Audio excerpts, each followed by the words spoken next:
पहले देश, आपके साथ मैं रचना बंसल। खबरों की शुरुआत बड़ी और दुखद खबर के साथ जो कि झांसी से मिल रही है। उत्तर प्रदेश के झांसी में हुआ अग्निकांड और इसको लेकर कई बड़े खुलासे भी हो रहे हैं। 10 मासूम बच्चों की जान चली गई है। इंडिया न्यूज की पड़ताल में हुआ बड़ा खुलासा। झांसी अग्निकांड में बड़ी लापरवाही सामने आई है। अस्पताल में एक्सपायर फायर सेफ्टी सिलेंडर लगे हुए थे। 2020 में एक्सपायर हो चुके थे फायर सेफ्टी सिलेंडर, यानी कि सेफ्टी मेजर्स का ध्यान, जरूरी मानकों का ध्यान इस हॉस्पिटल में नहीं रखा गया था। बच्चों की मौत का गुनहगार आखिर कौन है, ये सवाल लगातार उठ रहा है। कौन लेगा 10 मासूमों की मौत की जिम्मेदारी? झांसी अग्निकांड में इंडिया न्यूज लगातार पड़ताल कर रहा है। प्रशासनिक अधिकारी जांच की बात कर रहे हैं। जिस तरीके से ये घटना घटी है, रोते बिलखते परिवार वालों की तस्वीरें सामने आ रही हैं, जिन्होंने अपनी आंखों के सामने अपने मासूमों को दम तोड़ते हुए देखा है। 10 नवजात दम तोड़ चुके हैं। आग बहुत ज्यादा बढ़ गई थी।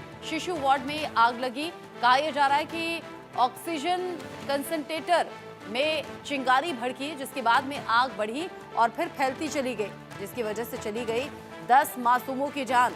ये संख्या बढ़ ना जाए, इसको लेकर भी लगातार नजर बनाए हुए हैं। और डॉक्टर्स की जो टीम है, जो बाकी छोटे बच्चे हैं, वो डॉक्टर्स की निगरानी में उनका इलाज चल रहा है ताकि वो जल्दी बेहतर और स्वस्थ हो सके।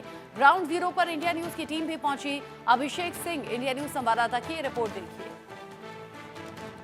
झांसी मेडिकल कॉलेज में हम वहीं पर मौजूद हैं। ये एसएनसीयू है जहां पर नवजात शिशु अंदर मौजूद थे जब ये शॉर्ट सर्किट से आग लगी। बताया जा रहा है कि ऑक्सीजन कंसीलर से ये आग भड़की और फिर ये आग इस तरह भड़की कि अंदर मौजूद 10 बच्चों की जान चली गई। साथ ही साथ जो बाकी बच्चे थे, यानी तकरीबन 40 के करीब जो बच्चे थे, उन्हें तुरंत यहाँ से निकाला गया। आनन फानन में आग बुझाने की कोशिश की गई। ऑक्सीजन सिलेंडर्स यहाँ मौजूद हैं जो इनकी मदद से आग बुझाने की कोशिश की जा रही थी। बताया जा रहा है कि ये जो ऑक्सीजन सिलेंडर्स यहाँ मौजूद हैं, ये इनकी जो इस्तेमाल करने की अवधि है वो ख़त्म हो गई थी और जब इन्हें इस्तेमाल वहाँ करने की कोशिश की जा रही थी, उस वक्त भी ये ऑक्सीजन सिलेंडर उतना बेहतर काम नहीं कर पा रहे थे। हालांकि इन सारी बातों को लेकर एक विस्तृत जांच भी हो रही है। कुछ देर पहले उत्तर प्रदेश के डिप्टी सीएम ब्रजेश पाठक यहाँ पहुँचे थे और ये देखिए कितने सारे सिलेंडर्स ये यहाँ पर रखे हुए हैं। और देखिए इनकी डेट होती है, ये डेट लिखी हुई है इस पर 2019 2021 ये डेट लिखी हुई है, 2024 2025 और इसी तरह और भी डेट्स लिखी हुई हैं इन्हीं सब सिलेंडर्स पे। देखिए आप तस्वीरें कि ये वो सिलेंडर्स हैं जिनको यहाँ इसी सिचुएशन में, इसी क्रिटिकल सिचुएशन में आग बुझाने के लिए रखा जाता है। और ये बगल में जो सिलेंडर है इसमें डेट लिखी हुई है कि इस डेट के बाद, यानी 2021 के बाद ये काम नहीं करेगा।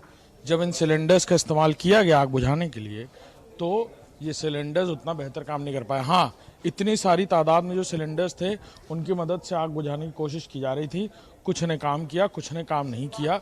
और यहाँ डिप्टी सीएम ब्रजेश पाठक पहुँचे, उन्होंने पूरी जगह का जायजा लिया और किस तरह से आग लगी, किस तरह से, हालांकि इसको पूरा सील किया गया है और अब किस तरह, किस वजह से आग लगी, इस बारे में भी पूरी विस्तृत जांच की जाएगी।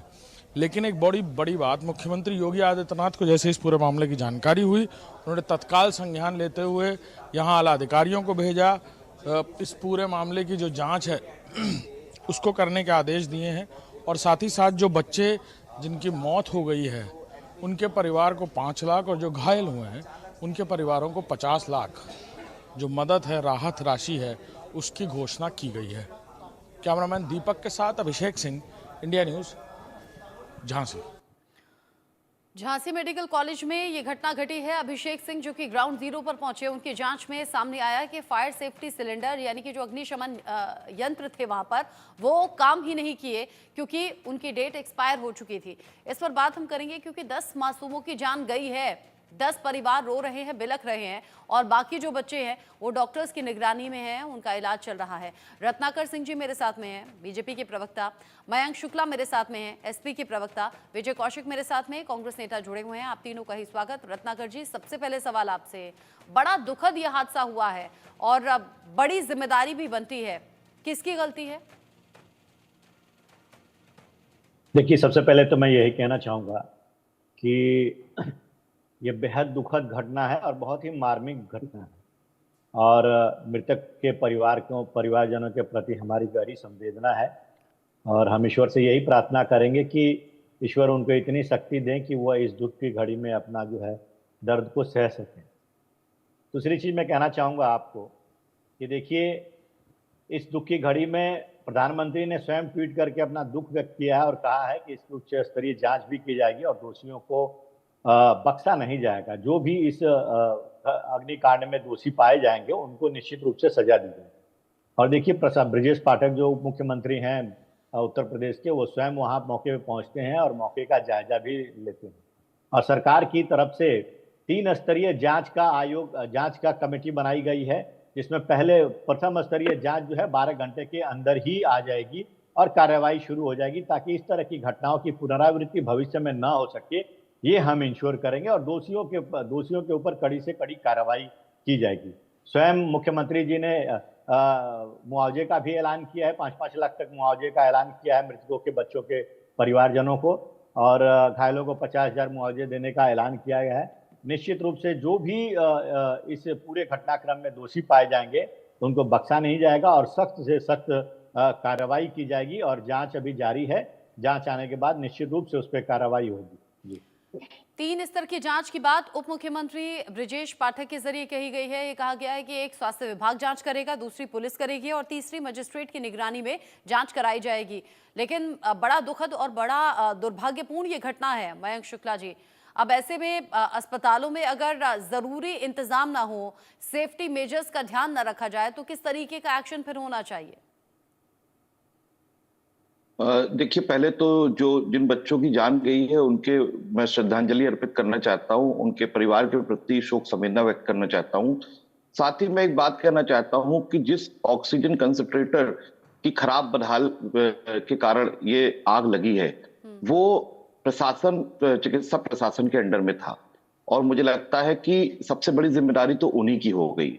उसके बाद अभी मैं सुन रहा था कि जो वहां आग बुझाने के यंत्र थे वो सारे भी एक्सपायरी थे। तो इसमें बहुत लंबी चौड़ी राजनीतिक बात नहीं है, सीधे सीधे जो चिकित्सा व्यवस्था है प्रदेश सरकार की और जो पूरे प्रदेश में बदहाल है, उसी का एक स्वरूप ये भी देखने को मिला, जिससे इतनी दुखद घटना हुई है। आप सोचिए, वो छोटे छोटे मासूम बच्चे जिनकी अभी दुनिया में आई थे, उनकी कोई गलती नहीं थी, उनकी कोई कमी नहीं थी, उन्होंने दुनिया नहीं देखी थी, एक दर्दनाक मौत उन सबको मिली है। और मुझे लगता है कि बहुत ही दुखद, बहुत ही घृणित कार्य है अगर सरकार द्वारा इस पर सिर्फ खानापुरी करी गई।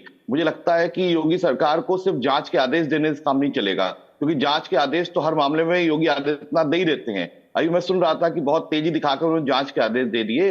आदेश देना कार्य नहीं है मुख्यमंत्री का, उस चीज को लागू करना कार्य है। तो मुझे ऐसा लगता है कि पूरे जो चिकित्सा व्यवस्था है प्रदेश की, पूरे प्रदेश में बदहाल है, उसी का एक बड़ा दुर्भाग्यपूर्ण घटना जो सामने आई है वो झांसी में आई है। मुझे ऐसा लगता है कि इस पे तत्काल जो भी जिम्मेदार लोग हैं, जो अधिकारी हैं, ये ना हो कि छोटे कर्मचारियों पे ही गलती निकाल के खत्म कर दी जाए। वो एक्सपायर्ड माल वहां कैसे था, खराब जो इक्विपमेंट इस्तेमाल हो रहे थे वो किसकी निगरानी में हो रहे थे, वहां का जो मुख्य चिकित्सा अधिकारी वो कौन है। और मुझे तो लगता है इस पे तो ब्रजेश पाठक जी को और मुख्यमंत्री योगी आदित्यनाथ जी को इसमें से इस्तीफा दे देना चाहिए, क्योंकि शायद उनका वो दुख दर्द समझ नहीं पा रहे हैं जिस प्रकार का उस परिवार को दुख दर्द होगा। तो अब सारी बातों की बात ये आती है कि जिम्मेदारी लेने से क्यों बचते हैं सरकार के अधिकारी, सरकार के नेता, सरकार के मुख्यमंत्री और ये चिकित्सा मंत्री। मुझे ये मानना है कि इस पर राजनीतिक समीकरणों के अलावा सोचते हुए बहुत ही दुखद घटना है, इस पे सबको बहुत मंथन करना चाहिए। और क्यों हम नहीं विश्व स्तरीय चिकित्सा दे पा रहे हैं हमारे उत्तर प्रदेश के लोगों को? क्यों आप जैसे ही इलाज की बारी आती है लोगों को दिल्ली जाना पड़ता है, मुंबई जाना पड़ता है? कैंसर का इतना बड़ा हॉस्पिटल तैयार है मगर आप भी इलाज के लिए लोग मुंबई जा रहे हैं। क्योंकि समाजवादी पार्टी सरकार ने चिकित्सा पे काम किया था, भाजपा सरकार चिकित्सा को बिल्कुल उपेक्षित रख रखा है और इस पर बहुत दुखद घटना है। मेरी पूरे आपने मन से बहुत ये से सीरियस बच्चों को सवाल उठा श्रद्धांजलि दिए हैं। है। हालांकि 10:30 बजे जब ये घटना घटी तो सुबह 5 बजे डिप्टी सीएम ब्रजेश पाठक वहां पहुंच चुके थे और खुद इस पूरे मामले की पड़ताल करने की बात, 3 स्तर पर जांच करने की बात कही है। लेकिन बहुत से और सवाल मयंक जी आपने उठाए हैं, रत्नाकर जी जवाब दीजिए। देखिए, मुझे आपकी आवाज मुझे बड़ा दुख हो रहा है कि इस तरह की घटना के ऊपर जो है समाजवादी पार्टी आज भी जो है राजनीति करने की कोशिश कर रही है। अब ये बताइए, जिस तरह से ब्रजेश पाठक उप मुख्यमंत्री वहां पे मुझे आवाज सुनाई नहीं दे पा रही है, आवाज खराब आ रही है। मयंक जी आपकी आवाज में ठीक करा रही हूँ, अभी रत्नाकर जी बोल रहे हैं, आप तक आवाज प्रॉपर पहुंचेगी। पीसीआर ठीक कीजिए प्लीज। रत्नाकर जी अपनी बात पूरी कीजिए। जी, मुझे देखिए बहुत दुख हो रहा है, इस तरह के राजनीतिक प्रतिक्रियाएं जो है इस पे आ रही हैं और समाजवादी पार्टी इस पे भी राजनीति करने की कोशिश कर रही है। निश्चित रूप से जो योगी जी की सरकार है उत्तर प्रदेश में, हर व्यक्ति को योगी जी से न्याय की अपेक्षा रहती है और योगी जी उसको पूर्ण न्याय देते हैं, ऐसा भारतीय जनता पार्टी सरकार में होती है। लेकिन जिस तरह से ये आरोप लगा के और कह रहे हैं कि खाना पूर्ति हुई है, अब बताइए, ब्रजेश पाठक वहां पे उप मुख्यमंत्री है, मौके पे पहुंचते हैं, इमीडिएट उसका जायजा लेते हैं, त्रिस्तरीय जांच भी होती है कि जांच कमेटी भी बैठाई जाती है, 5-5 लाख का मुआवजा दिया जाता है, 50,000 का घायलों को मुआवजा देने का काम किया जाता है और ये इंश्योर किया जाता है वहां के माताओं और बहनों से जिनके परिवार में यह दुखद घटनाएं हुई कि आपको पूर्ण न्याय मिलेगा और जो भी दोषी होंगे उसको बख्शा नहीं जाएगा। तो ये सरकार का दायित्व है और जिम्मेदारी है। निश्चित रूप से ये घटना दुखद है और हम उसको करेंगे।